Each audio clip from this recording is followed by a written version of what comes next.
All right. Okay, everyone's here. Let's go. Hi. Hey. Hi, how you going? Good. Thanks for being the recording guru, Tash. That was really good. Let's hope it all gets saved and sent properly. So don't thank me yet. We should be right, though. Well, Oh, look, I'm sure it'll be fine. We can do it again if we need to. Yeah. How Definitely. good has the Google Doc been? It's been great, hey? yeah, it's been great. It's so easy to use, and just be able to jump on and put our thoughts down. It's been great. Yeah, I found it really helpful for my own knowledge, but yeah, it's been really an easy process, I think. I think there would have been too many things that we would have missed if we didn't do it this way. Like, I would have found it really hard to pull things out from everyone's and put it into a forum post.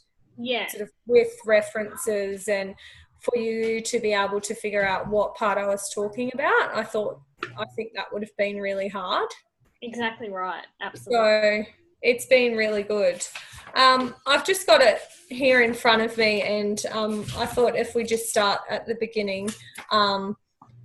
Obviously, Nicole's come up with some great broad questions that Tash and I have both added to. But one of the biggest ones, I think, is just about the importance of culture and trust. And I think, Tash, yours and I, we both really overlapped in a lot of the things that we said about that. And what sort of came out of that in our comments was we all at different points said, you know, how much should COPs be controlled by leaders, and whether that when a leader sort of mandates what things COPs should be doing and when they should be doing it and what they should be talking about, whether that's a big barrier to them being successful. It's an interesting comment, because I think sometimes it depends on the type of leadership as well. See, if they're the type of leaders that are distributive leaders that we talked about, and they're really good, or aspirational leaders, they're actually quite good to sit in a group and empower the other people in the discussion. So it depends if they take that leadership role into the COP, or whether they kind of, I guess that's, you know, that was what we're talking about as well in the comments about how it's structured as well. If it's a base plan that everybody sits at the table at the same level, and that's, you know, a consensus, then that makes it a big difference as well. So, because it's important, doesn't matter if you're a first year teacher or an experienced teacher in a COP, you want to make sure that everybody has a spot at the table. And I think you brought up a really good point, Alex, earlier, about the fact that if you don't respect everybody at the table, the dialogue's not going to be as valuable. So, and I think that's probably for us is in our group, because we do have that mutual respect. We have different backgrounds, but I think that's why we've been able to communicate so efficiently on the Google Docs and just getting everything together. For me, I think if there's power, if a copy is generated from the participants themselves, right? Like that they have more ownership over it, and that if it's being mandated by external managers, then there are some more barriers, I suppose, but I don't necessarily see them as being insurmountable, because I look at our own little COP that we've got going here, and I think it's working really well, but it wasn't one that we put together by choice. So we've seen to have overcome that. And I think for me, like, I'm looking at everything at the moment through the lens of trust, and it's about building that trust, and that's embedded in culture as well. So if you trust your managers that the right people have been put together for a particular purpose, and then that they can step back and have trust in the COP to then function independently without those external forces, that it can be successful. So you could almost say that they have a really important role at the beginning. Like, I do think in some ways, naturally COPs will form, but then other ones might need a bit more direction at the beginning to say, okay, well, you've got to be able to talk about this is from probably a cultural perspective, you've got to be able to talk about what's appropriate. You know, you don't want somebody sitting there on their phone, you know, during conversations. If, and by example, the school's giving you time and space to be able to have your COP running and they're valuing what you're doing, someone in your group sitting there on their phone, which can happen, because those norms and things haven't been spoken about earlier, I do think there is a role for leadership at the beginning. But you're right, Tash, they need to sort of draw back then and trust that it's going to work. See, and it's interesting with that. It's really more about leadership being involved in a COP or the mandation side of the actual initial facilitation. Like, it's that difference. Like, if it's a really open COP process, then the value changes as well. So, because it's that, and you brought up an interesting point, Alex, this morning, about the fact that the difference between, was it you or Tash, about COPs and PLTs? See, in some forms, it's almost we both spoke about that. Yeah. In some forms, the communities of practice is really more like a mandated PLT. It's not actually a process where, you know, you actually have that independence of involvement. Yeah. So I think that borderline sometimes with edgy speak gets mixed up, because when would you actually have a really driven COP? When would you have a really, and maybe that's why they're not working in schools, because they are actually PLTs, and even the formation of the PLTs should be independent, if that makes sense. They should have some self-efficacy. So yeah, ideally, absolutely, you're right, Nicole. I agree with you. But again, I also see a link to what you said this before, I think, Alex. It's about sometimes the effectiveness of the COP linking to the organisational culture.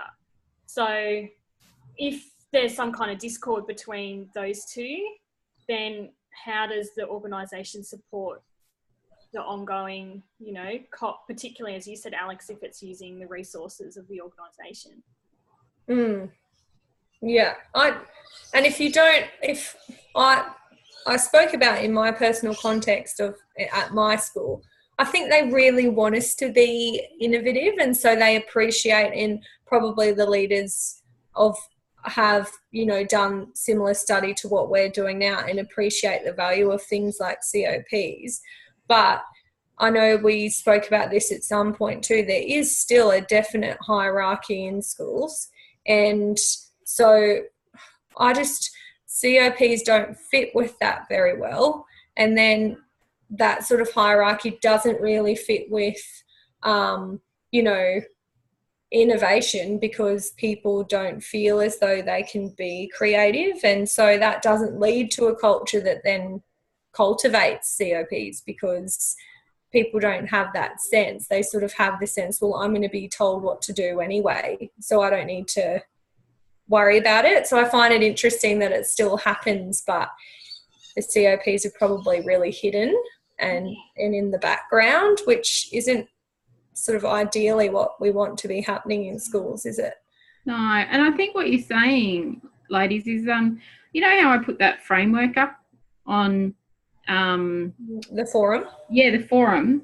I think it's when the strategic value's been set of the school. I think that is really, Tash, you're talking about the loops, the learning loops, and actually with conversations and things like that. If it doesn't match the enabling value, COPs aren't going to work. Yeah. They're not going to work. And COPs probably, to be innovative, actually need to work outside of the school context, so you can see how it's working in other schools. You can see the process. But for all of us, and I think originally we were all pretty staunch, like, you know, how do you make COPs work without that, you know, meeting together, understanding each other. And I think we've probably blown each other away by the fact that we've been able to get to know each other without actually being in the same place which I found quite phenomenal. Like, yeah, it's quite interesting, isn't it? Yeah, I don't know if we're just really lucky. I sort of have just been sitting back thinking, oh, we just really lucky, but then you go on to the other groups and they've sort of seem to be working together really well too. So, you know, for us, I think, but we know that trust is important, and we know because of what we've read from each other that the right culture is important. But I think in schools it's a bit different to that, you know, like people don't just naturally know, some people, how to behave and how to get that, you know, might not feel that trust straight away. So I found, Tash, your essay really interesting about how important it is. It's about taking risks, isn't it, I think? And I mean, the good thing about, I guess, this course is that you're pushed into taking those risks early on and posting and putting yourself out there. And then it's like an avalanche, isn't it? Once you've started, then it's easier, and that's when that process really takes off. And perhaps that's a bit harder in the school context. It's harder for teachers to take the risk to be involved. But also I think at that bigger level is the risk that the organisation takes in letting the COP go, right? Like letting the true innovative COP that is functioning independently in a sense, to let them do what they want and need to do without the external forces. And I think if the organisational culture is there, that everyone's clear on what the goals are and what we're working towards, then that will happen naturally anyway. Hopefully. That would be ideal, right? And I think you're right, because we have strategic value. We have an outcome that we know is going to come from this. We know for the subject. Yeah. We have a short-term outcome, and I think those goals are important, that goal setting, that visioning process. But the fact that we all understand the strategic value of doing this for us in our context, but also outside, we can see how it links within our schools, because we're actually then being able to go back to our schools and say, oh, actually, had you thought about doing this in our positions? And it's also interesting for us to look at our own schools and what's happening and how we can make this work better. I think we've just really just chiming into the whole third space thing, because what we're saying is that leader, if the culture's right so that COPs are happening, then that leader really does become the boundary spanner, which then essentially helps the organisation as a whole, because the COP is going to appreciate that the leader's letting them do this and giving them the trust to do it. And so, you know, then it's that leader's then able to go in and listen to what they have to say and then take it around to all different places into a lot of different COPs. So I thought it was really interesting that we all sort of said, is the leader important? And we all sort of said, well, maybe to a degree, but what's more important is making sure that there are those people that are moving between different COPs that, Nicole, you're doing in a professional sense. Yeah, though quite informal. And it was interesting, the point you made, Tash, about do the leadership know about the fact that we get together and problem solve? Actually, they do, because they know it benefits them. Because if we come up with a positive result to something that's a problem for the whole staff, especially if it's about culture or anxiety around a change, they're quite happy to step back and let us fix it, so then they can come in with the next thing and start to shake things up again. So they're quite happy to sit back and let us agitate, fix ourselves, and then they go again. So, Isn't that funny? That nothing's approved, but they don't disapprove of what we do. And that actually, I think that's actually a strategic plan from the leadership team, so that they want us to be proactive, not reactive. So they're quite happy for us to get together. You know, at the end of the term, they even put drinks on when we meet for our COP. So I think that's it though then, isn't it? That's exactly what I suppose it does. Like if there's a COP that's working really well, it does benefit the whole organisation. Yeah, and it's interesting to see, like, Tash, you're looking at getting something for a smaller school to look outside, so the staff have a better understanding how it can work across multiple schools. That's really powerful, because even if it's something that's stressing you, if you can talk to someone else at another school and go, okay, yeah, that's a problem for me as well, then let's work on it together, even if you're coming from different context. I think that empowering stuff is really important. So, and that brings trust, and it also, by you stepping out and making yourself vulnerable, the chances of the other people around you in your school doing it is higher. But it's a bit scary. Definitely, but it's about trying to tap into the knowledge that's around us, right? Because I mean, when I've got a bit of a drive to school, sometimes up to about 45 minutes, and I pass a lot of schools on the way there, and I look at all of the work and knowledge. I think about it as these little hubs of, you know, there's so much going on there, and to be able to form better connections between those little hubs, those little ecosystems.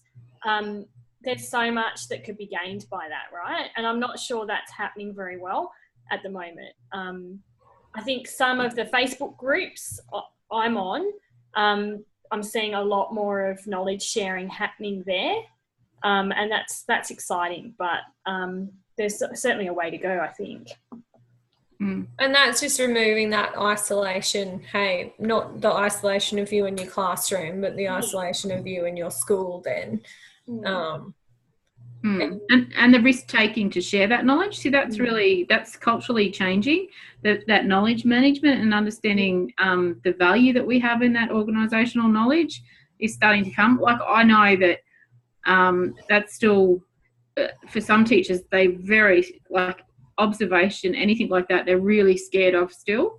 But hopefully as we open it up, and even if it's through informal COPs, that we're sitting down talking and saying, yeah, actually I feel anxious when someone comes into my classroom, and we talk that through, hopefully that'll build that culture, or, you know, of openness and of sharing. So, yeah, it's interesting. I found this really interesting thing. I only actually read it today, and I hadn't read it before, and I thought it was really good, but it was about, I'm sure we've all been around somebody who is probably a bit resistant to things, whether it be through anxiety or sort of what you're saying, Nicole, not wanting someone to observe them in the classroom, or, you know, it could be a number of reasons.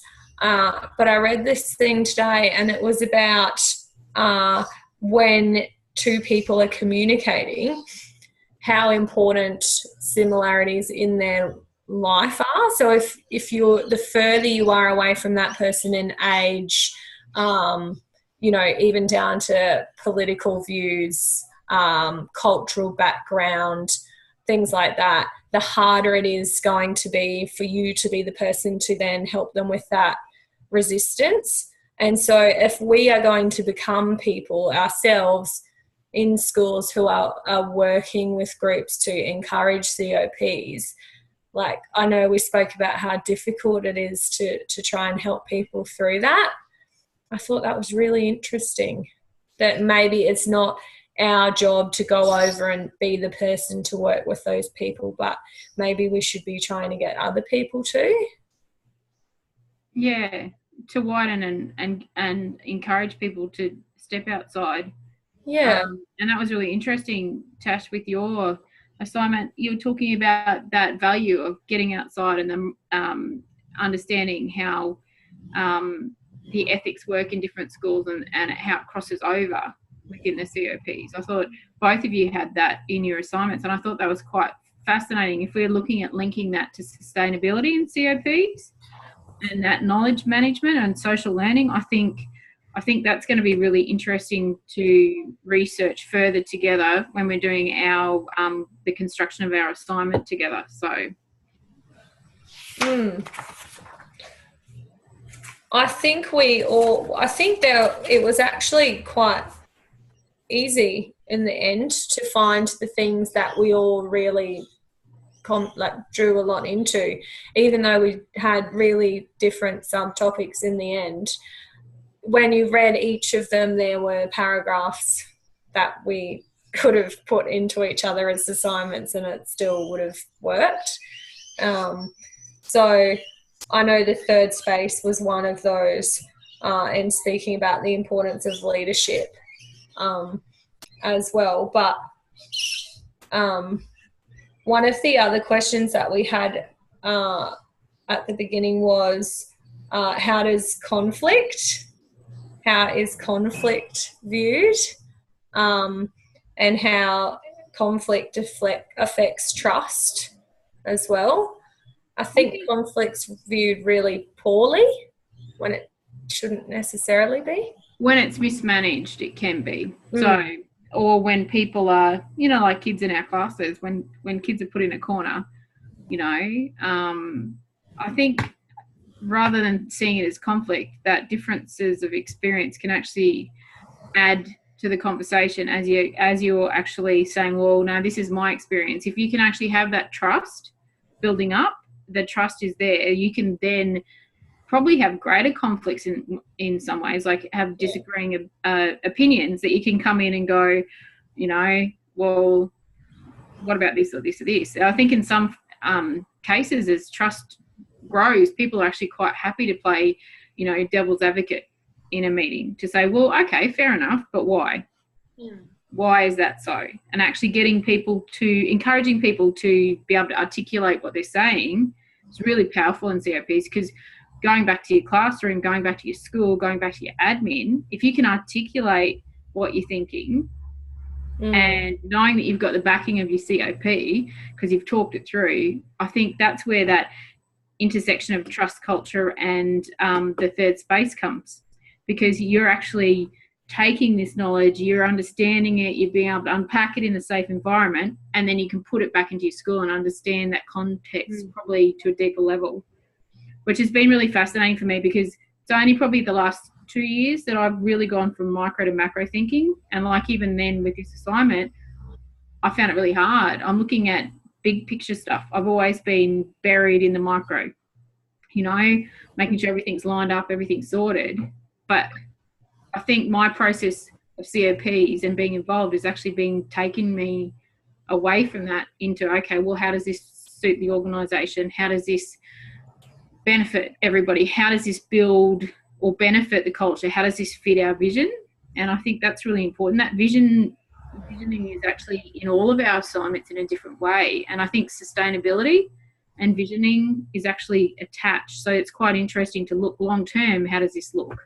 How can we put it in a space that might have short-term goals but will benefit the organisation long-term? How can it evolve?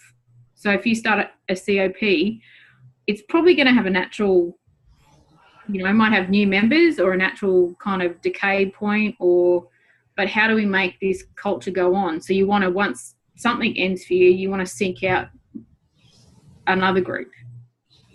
Like how do we, in sustainability, that'll be really interesting to see, how do we make that third space fit our process long term?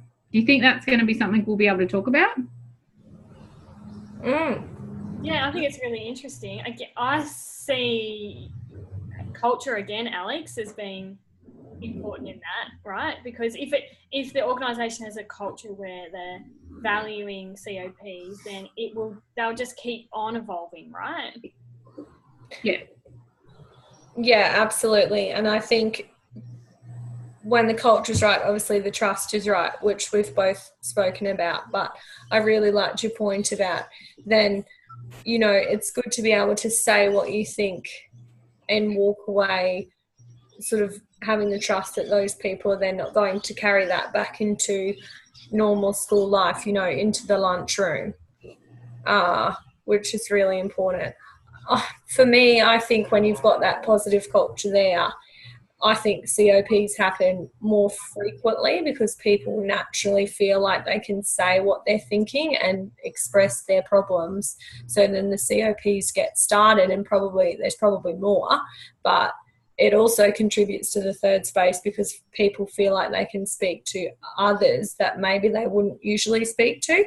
Like, I work in a P-12 school, and as much as they try to not talk about it, there is somewhat of a divide between primary school teachers and secondary school teachers. We are very different in a lot of ways, especially I'm a grade 1 teacher, and, you know, grade 12 teachers, we're like super different.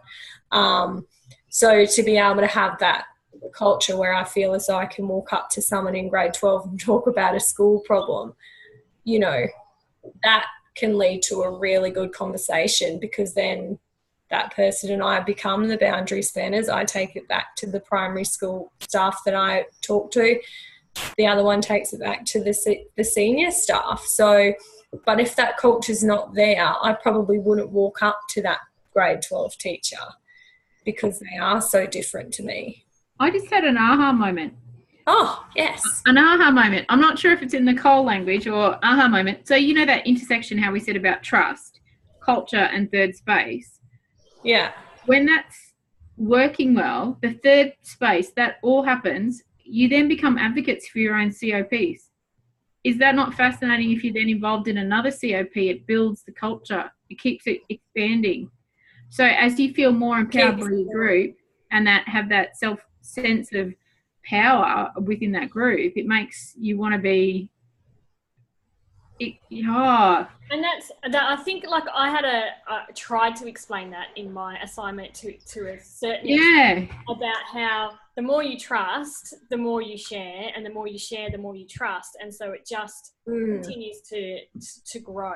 So that is a little bit about what you're saying, but you're taking it to the next. No, I think it just all, from reading both of your assignments, I just went, oh, I get it. And, you know, when we're talking about triple loops of learning, 2 subjects ago, I'm like, I understand this, because you're actually getting people to go back, reprocess, and as they process, they get a greater understanding. So it's like almost this spiral effect of cultural change. So that's really cool. Thank you, lady. If that was working within a school like yours, Alex, if that's happening with all of those teachers from K to 12, if the knowledge from all of those teachers could be synthesized, because everyone has different backgrounds and different skills, and you've all got your own lens, right? But if you can try and, you know, build bridges between those, that's when the real innovation can occur, I think. Because I think that divide between K to 12 really is a shame, because there's that huge shift between the way that primary teachers are like focus on how they educate, and then all of a sudden there's this massive shift in high school, and to be able to bridge that a bit better would be awesome. But I mean, that's a whole nother topic of conversation, but just from that macro perspective, like you're talking about, if that was happening from, you know, in that bigger picture stuff, that's when, you know, great things can happen. And then if you have a better understanding of each person's role and their value to the organisation, and even that coming to, if you've got it sounds like you've got a really good admin, Alex, that's into that, then that hierarchy, it really comes into that distributed leadership. The hierarchy kind of disappears, and everybody has a place, and their role is of equal importance to make the whole school run. The interesting thing about it was that I was sort of standing back, and I could see what they were trying to do at the beginning by selecting who was going to be in our group, because that's exactly what they did. They mixed up primary, they mixed up secondary, and they said, okay, you're going to go and work in this group and, you know, find something that, you know, you all agree on, which was really difficult to do, and it didn't work. But I could stand back and say, well, okay, I can't see it. But then you would sit down on a Friday afternoon. We I'll often sit down and have nibblies on a Friday afternoon in the staff room. And all those conversations happen, yet they wouldn't happen in that, I suppose, really mandated environment. And I think that's sort of the problem that we ran into, was that I could see what leadership was trying to do, but people don't like being told. But then I guess it's the process over the content, right? And that's something that we've touched on a few times in different spaces. That maybe it's just getting that ball rolling. Maybe at some level management's okay with that failing if it's starting to build some of those relationships anyway. So even if you all sit around and say, well, this is a waste of time and I'm not getting anything out of this, but then you're sitting down at the staff room on a Friday afternoon and talking to someone that you normally wouldn't, well, it hasn't failed. You know, it's working. Initially, yeah. Aren't you building commonality though through mutual sharing of disgust of the protest? So I don't know. They want to the whole time. It could have been a ninja move and you weren't even aware of it. That's right. That's right. So, do you think we should go through? I think in some instances it definitely was like that, but then in others it sort of didn't work that way. But anyway. See, and that's interesting. Maybe they wanted to test out to see who's going to work in that environment and who wasn't. So it's quite fascinating. We think about that now because of the experience over the last few years. We think about those things, whereas other people would just be taking it as face value. So it's different to look at it. Should we go through the questions and just wrap up? Should we wrap up with the questions? Yeah, because don't you think that will really kind of focus our introduction and our conclusion for our assignment around those questions? Yeah, sure. I mean, so the first one, sorry. I know, you go, Alex. So the first, I think we just covered this one. The first one was how to trust, culture, and the third space overlap.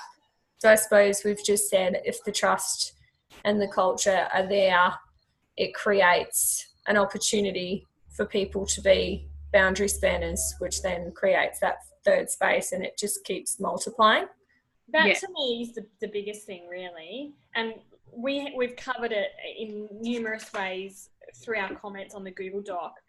But that to me this is just my opinion, that's kind of key. Like that's going to be the skeleton of our paper. Do you think? Yeah, absolutely. Yeah, and that everything, like you said, it is the key. The capability, capacity, self-efficacy, team, like that morale building. Actually, I think the more you respect people around you, the better you're going to behave in a group. Lots of things like that as well. So, and that really just comes back to, I think, just a little bit of, not as part of your COP, but just, from an organisation's point of view, making sure people doing some PD, just general PD on that. Yeah, what you mentioned. What are, as an organisation, separate to COPs completely, but as an organisation, how do we think it is okay to behave at work? Like, what do we believe in? What do we not believe in? That sort of stuff. That's not hard to do.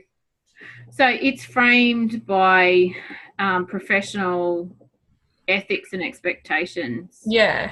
And what you said, Alex, in your paper, I think you said it really clearly, and you had those dot points, which were, I thought, very succinct, but basically summed it up really well. I'm not sure exactly. Yeah, I know what you're talking about. Just the points about dialogue, was it? Yeah, I think that's it. Yeah. Oh, I did the other points about how to create a culture conducive. That one. No, it was about Hill and Eckert. Listen to others' point of view, suspend judgment, try looking ideas. Accept conflict as change, motivator. Allow your opinion to be open to scrutiny and ask questions. Like I thought that was really good. Yeah, so that innovation and strategic direction. Yeah. Our next question was, can a mandated COP ever work? Well, that's a big one, right? And I think we're still not 100% in agreement there, which is fine, because we agree that conflict and difference of opinion can be good, right? It's a complex question. I'm not sure if we'll be able to answer it. What do you think? I think it determines what mandated is. Like, there's so, like, you know, what do we mean by a mandated COP? I don't think it is. Maybe, is it even a COP then? That's such a big question. Yeah, and the fact that it's got to have a defined outcome, and that's probably where PLTs fall down anyway. So not having an outcome to work towards is really tricky. So then that's in the strategic plan of the school, isn't it? Yeah, so that's a tricky one. We've already done, we said, how does conflict affect trust? We just answered that before. What happens when organisational culture and COP are not aligned? I think we've answered that as well. It doesn't work. No. It won't be sustainable because people won't know how to treat each other and there won't be any trust there. Yeah. What about trust as an internal and external force within COPs? That was my aha moment, and I think I'm reading. I lose track of what I've read where, to be honest. But there's a lot of pages. I was focusing on the building of trust within the COP, and then all of a sudden I realised that it's bigger than that. It's about, and I think we've talked about it earlier on in this session, it's about the trust outside of that COP. So the organisation having trust in the COP itself is really, really important. So, and that's like, that sort of is like the internal and external culture as well. Yeah. You know, your internal trust is a certain type of trust that then the external needs to trust the internal. And it's sort of like culture as well. Your internal culture may have a little bit of a different way of working to what the broad culture of the school is. And that's making sure the strategic value and the enabling value of the plan for the school matches. Yeah. So that happens, yeah. Exactly right. So there's that link again, really, isn't there? Yeah. So I think we've done a really good job of relating the macro to the micro. Isn't it funny? The more you look into it, like, it's like, yeah, hopefully when we fit it together will help. Like at first I was really nervous when I saw what you guys had put up, and I thought, holy dooly, I've really come at this from a different angle. But that's not a bad thing, because isn't that little bit of angst in a COP that you need to be able to think and to be able to challenge what you're doing? So it's been fascinating reading your papers, because, like, stuff I hadn't even thought of. I'm like, I wouldn't have even thought about that being part of this process. So, yeah. And actually the structure around just even reculturing the school, I thought in both of your papers was great around that. So, yeah. Can COPs and social learning be separated? I don't think so. Oh, no. I think if you've got good social learning happening in a school, COPs are going to instinctively happen. Yeah. People are going to want choice. Nah. People are going to want to know stuff. They're going to want to improve. They're going to want to connect. They're going to want to, feel empowered from their colleagues. So I think that's a great. The human element. Yeah. And COP is a way of social learning, right? So in that sense, they're totally entwined. Yeah. And I think the whole process of this is actually realising how much you can garner outside the formal professional learning of a school community. If you're feeling disengaged about the drive of the school, then find something that you want to know about and go and find a group you want to be involved at, so you feel empowered, actually. So, yeah, I actually in the last week had this aha moment about, well, if you want efficacy in a school, for me, one of those things is actually looking at the union and how the union supports it. And possibly I might look at doing some of that. You know how I was saying I'm stuck in that I don't want to be a principal, but maybe that's something that I might actually take on a leadership role around women's advocacy in our region or something like that. So, yeah, this reading your papers has definitely changed my mindset, girls. Thank you. Posted, Nicole, because I'd love to hear about it. I sort of feel like, I sort of feel like we've sort of, and I know Cheryl's done this on purpose, so it's funny that she almost has tricked us into it, but we have really done it ourselves because we came into this.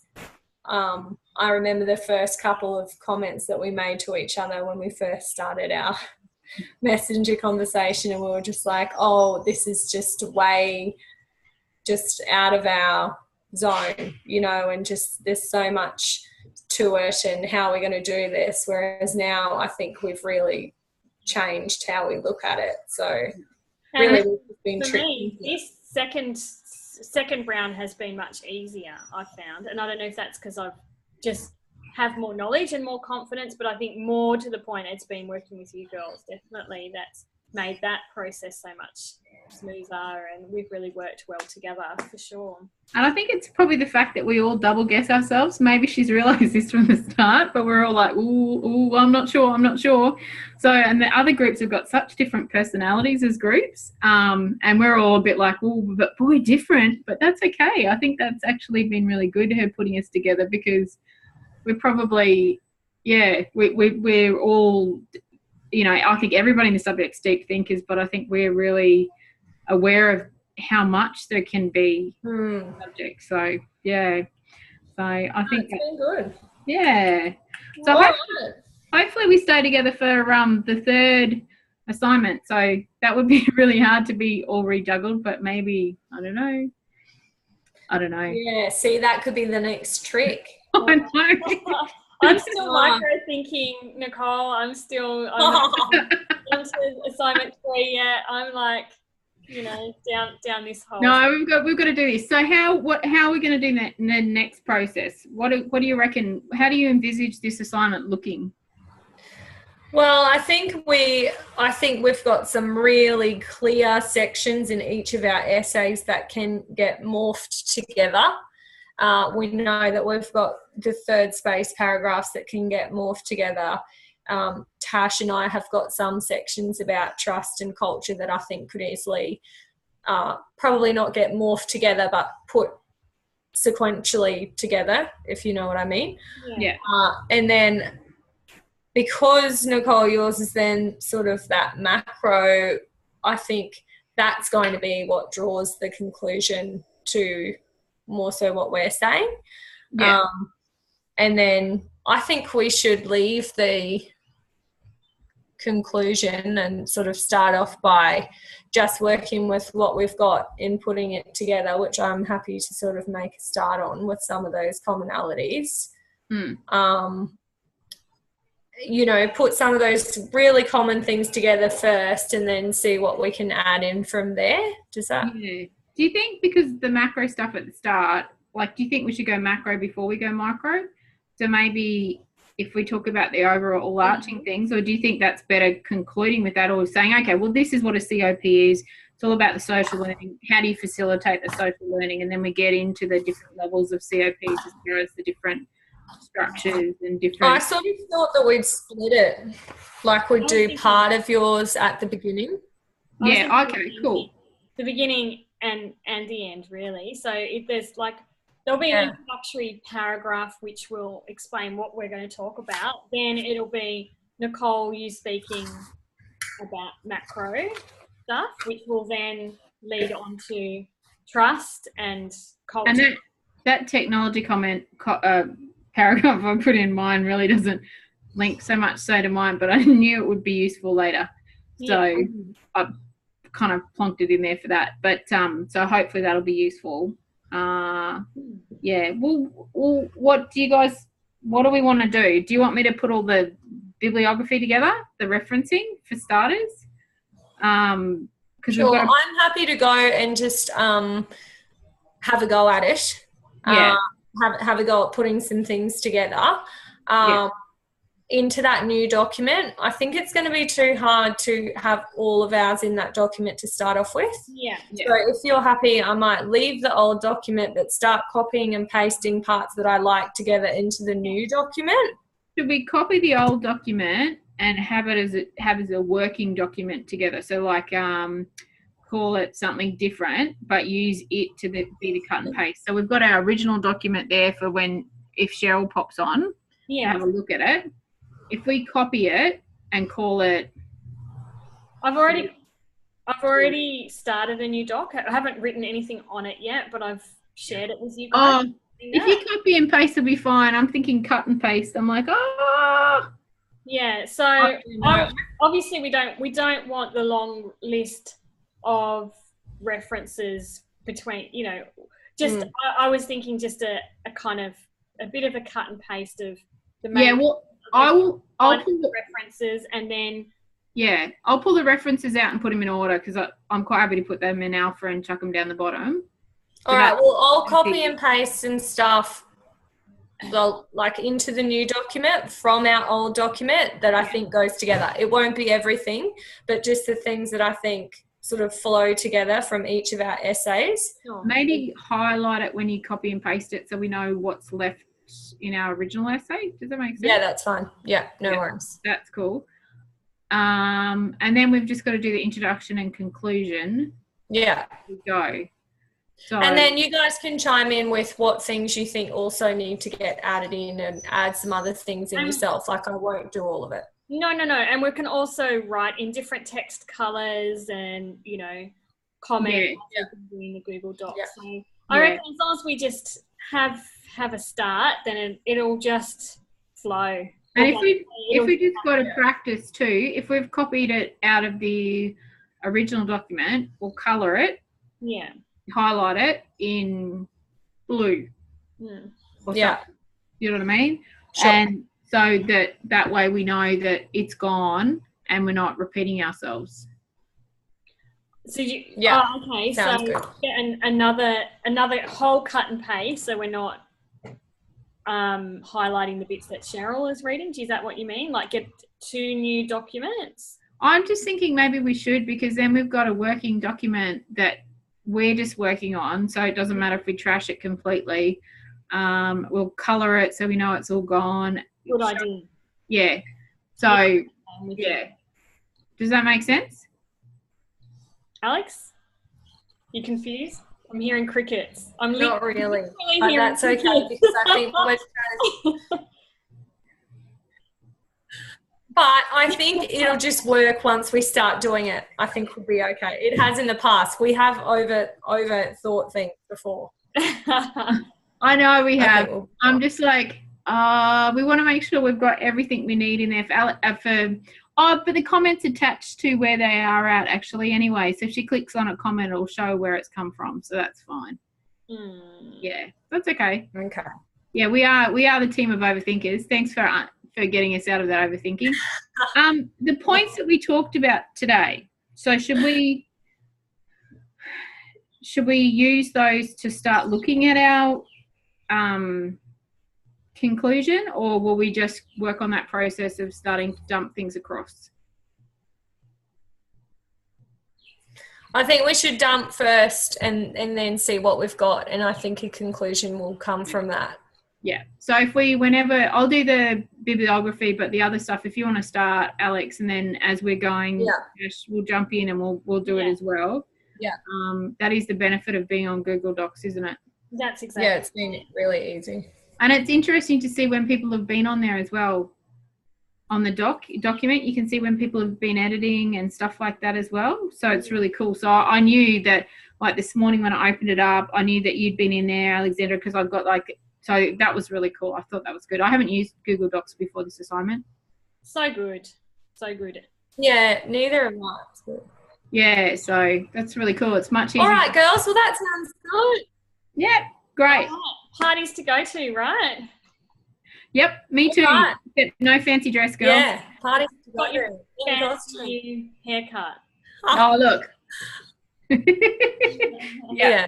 Yeah, and that top is sensational. All right, girls. Okay. See ya. And see ya. Yeah, it's nice. So, okay, see you, girls. Bye.